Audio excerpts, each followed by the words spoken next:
Грек мифтерінде құбыжықтар өте көп кездеседі. Олардың кейбіреуімен шайқасқан Геракл Зевс пен кәдімгі әйелдің перзенті. Мысалы, ол денесі ит тәрізді, басы жыландыкіндей Лерней гидрасын жеңген. 9 басын түгел шауып алған. Геракл нимфа Геспериданың бағындағы сиқырлы алмаларды күзетуші Ладон айдаһарының көзін жойған. Ұлы найзағай ойнатушы Зевс те айдаһармен айқасқан.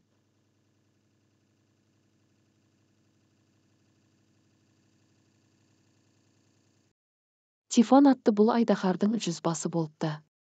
Зевс оның үстіне Этна тауын құлатып жіберген, содан бері Этна от шашатын жанартауға айналған. Айдаһар Тифон мен жылан әйел Ехиднаның қызы демінен от шашқан Химера және ұлы үш басты төбет Цербер болған. Химера.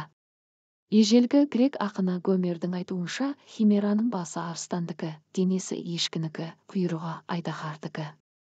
Химера тайда айт патшалығына кіретін тұсқа жақын жерде өмір сүрген. Цербердің бастары иттікі, ал құйрығының орнында улы жылан. Ол өлілер патшалығының қақпасын күзеткен. Аңыз бойынша өлгендердің жандары айт патшалығына кіру үшін оған бал қосылған пірәндік берген. Бірақ ол жақтан кері қайту мүмкін емес. Ежелгі Грекия мифтерінде кездесетін ең қорқынышты мақұлықтардың бірі Василиск болған. Оның түрі мынадай: әтеш басты, құрбақа денелі, арқасында қанаты бар. Василиск әтештің 400 жылда бір рет табатын жұмыртқасынан шығады деп саналған.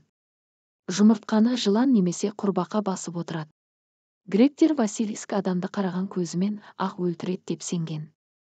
Бірақ адамда оған айнаны көрсету арқылы өлтіре алады. Василиск айнадағы бейнесіне қарап, өзінің көзқарасынан өзі өліп қалады.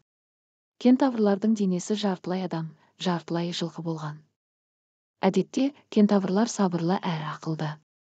Бірақ өздерін мазақ еткендерді байқаса болды, олар әп-сәтте ашуға мініп қаһарын төгіп шыға келеді. Олардың арасында бір данышпан әрі момын кентавр Хирон Зевстің бауыры болған.